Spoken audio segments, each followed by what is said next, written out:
दोस्तों आप सभी का स्वागत है एबीसी कोचिंग यूट्यूब चैनल में। आप लोग कैसे हैं? आशा है कि आप लोग स्वस्थ और मस्त होंगे और अपने बोर्ड परीक्षा की तैयारी ज़बरदस्त तरीके से कर रहे होंगे। दोस्तों आज की इस वीडियो में कक्षा 8वीं विषय हिंदी के most important VVI objective question देखने वाले हैं जो कि आपकी बोर्ड की परीक्षा में पूछे जाएंगे। दोस्तों आप लोगों का लगातार जो है व्हाट्सएप पर काफ़ी सारे मैसेज आए हुए हैं, काफ़ी सारा सवाल आप लोगों का ये पूछा गया है और मैक्सिमम सवाल आप लोगों का है कि सर इस बार का पैटर्न क्या है। तो दोस्तों एक बार मैं याद दिला देता हूं कि आपका जो है इस बार जो बोर्ड की परीक्षा होगी वो ओमार पर ही लिया जाएगा, यानी कि सिर्फ जो है ऑब्जेक्टिव ही क्वेश्चन दिए जाएंगे। ठीक है। और दोस्तों आप हमारे चैनल पर पहली बार आए हैं तो चैनल को सब्सक्राइब करने के साथ साथ बेल आइकन को भी प्रेस करके ऑल पर सेलेक्ट कर लीजिएगा ताकि आगे आने वाली न्यू वीडियो की नोटिफिकेशन जो है आप सबों को पहले मिल सके। ठीक है। तो चलो दोस्तों क्वेश्चन की ओर चलते हैं। उससे पहले मैं इसके कुछ निर्देश के बारे में बता देता हूँ। तो दोस्तों मैं आपको बता दूँ इस बार जो बोर्ड की परीक्षा होगी वो आपका जो है ओमार पर लिया जाएगा, ऑब्जेक्टिव ही लिया जाएगा, जिसमें कि आपका जो है कुल प्रश्नों की संख्या 20 रहने वाली है और इसमें कि फुल मार्क जो है 20 रहने वाला है। ठीक है। आप इसको अच्छे से ध्यान में रखेंगे और सभी क्वेश्चन को आप अच्छे से रख लीजिएगा क्योंकि इनमें से कई सारे क्वेश्चन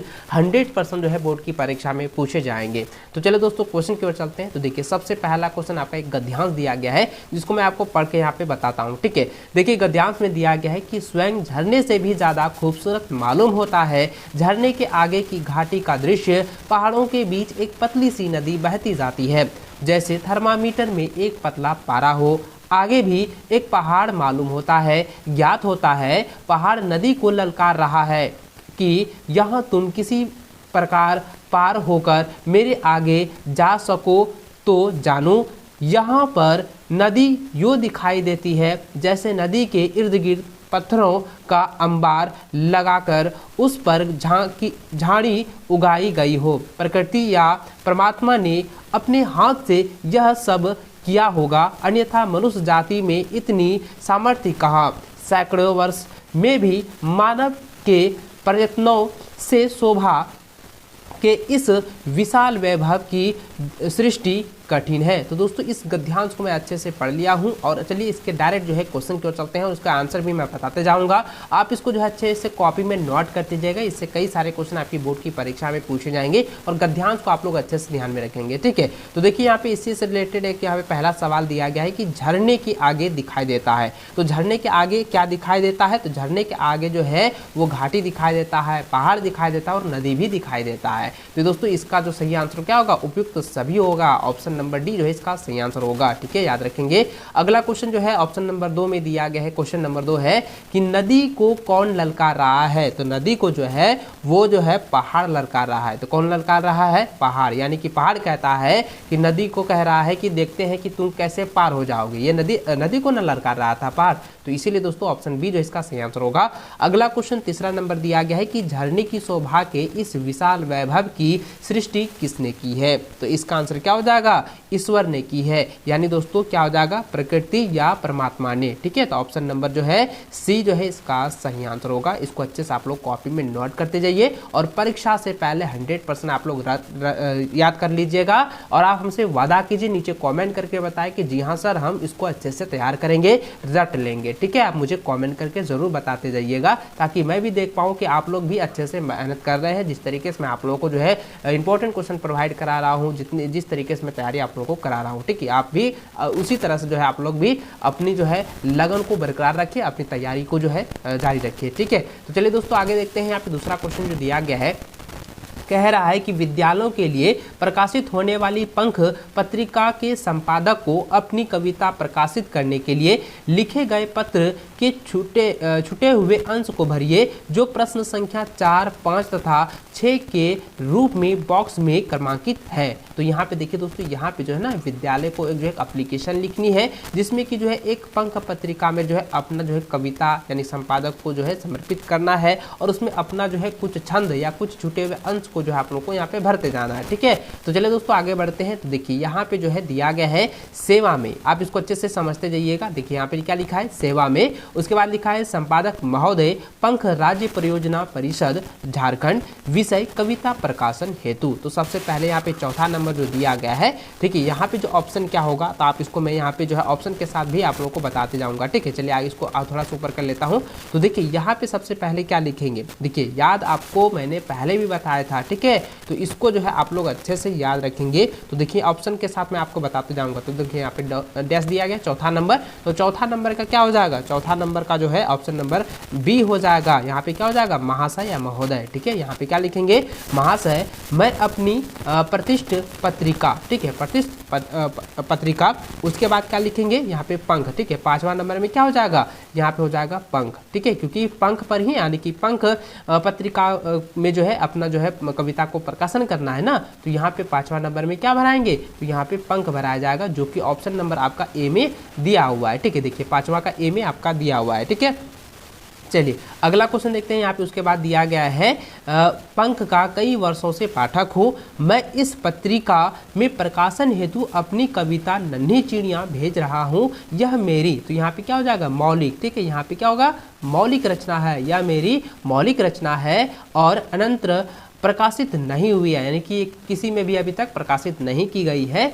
इसे सत्यापित करने के लिए मेरे हिंदी अध्यापक का प्रमाण पत्र संलग्न है।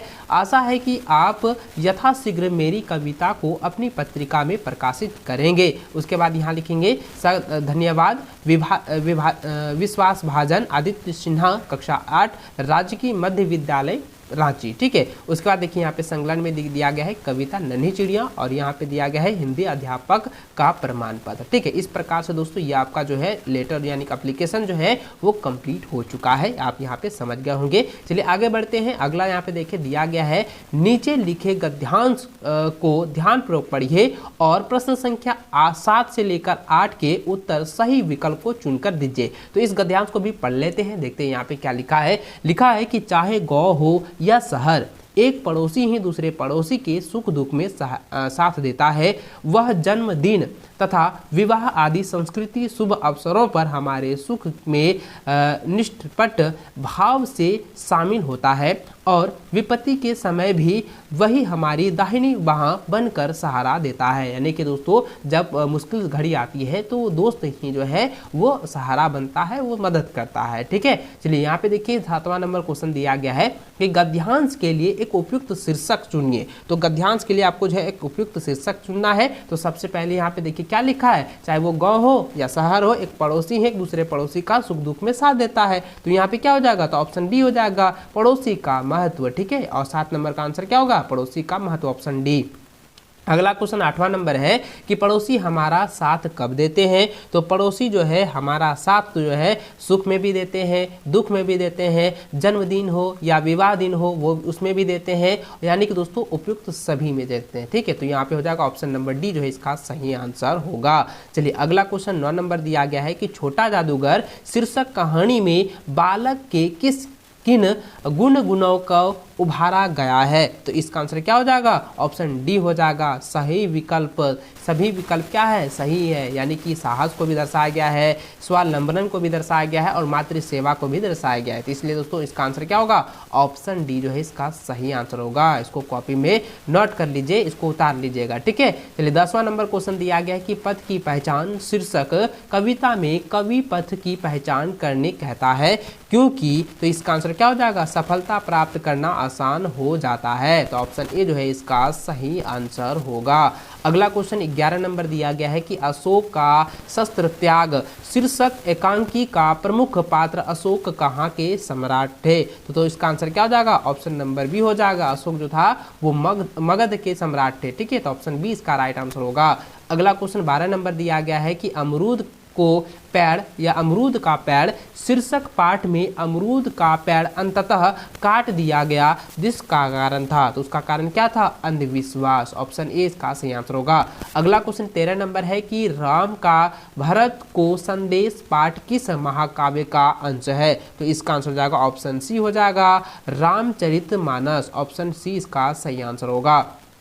अगला क्वेश्चन 14 नंबर दिया गया है कि बूढ़ी पृथ्वी का दुख। जी हाँ दोस्तों, ये जो है काफ़ी इंपॉर्टेंट है, इसको अच्छे से रख लीजिएगा। यहाँ पे सवाल एक बार फिर से पढ़ देता हूँ। देखिए लिखा है कि बूढ़ी पृथ्वी का दुख शीर्षक कविता में बूढ़ी पृथ्वी को किस बात का दुख है? तो इसका आंसर क्या हो जाएगा? ऑप्शन हो जाएगा सी, यानी कि प्रकृति का दोहन होना और प्रकृति का प्रदूषण होना, ये सभी जो है ये बूढ़ी पृथ्वी को जो है काफ़ी दुख देती है। तो इसका आंसर क्या हो जाएगा? ऑप्शन नंबर सी जो है सही आंसर होगा। विकल्प ए और बी दोनों हो जाएगा। ठीक है, अगला क्वेश्चन 15 नंबर दिया गया है कि अपराजिता। ठीक है, अपराजिता शीर्षक पाठ में अपराजिता कौन है? तो अपराजिता कौन है? वो डॉक्टर चंद्रा है। ठीक है, तो ऑप्शन बी इसका सही आंसर होगा।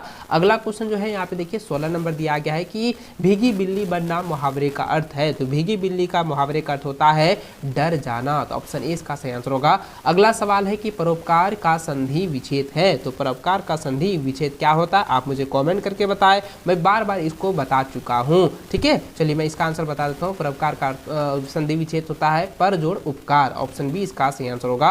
अगला क्वेश्चन 18 नंबर है कि विलोम शब्द युग्म है। तो विलोम शब्द का युग्म क्या है? तो इसका आंसर आप बताएं। तो इसका आंसर क्या जाएगा? उत्तर दक्षिण। ठीक है, ऑप्शन ए इसका सही आंसर होगा। अगला क्वेश्चन 19 नंबर है कि मैं भी बहुत भयभीत था, इस वाक्य में परिवेशन है। तो इसका आंसर क्या हो जाएगा? बहुत। ठीक है, ऑप्शन सी इसका सही आंसर होगा। अगला क्वेश्चन जो लास्ट क्वेश्चन है, जो कि यहाँ पे काफी इंपॉर्टेंट दिया गया है, जिसमें क्वेश्चन ये है कि विश्व शब्द का, यानी कि विष शब्द का पर्यायवाची शब्द नहीं है। यानी कि विष जो है, जिसको जहर कहते हैं, इसका पर्यायवाची शब्द नहीं है। तो देखिए एक जहर जो है ये विष का भी पर्यायवाची शब्द है।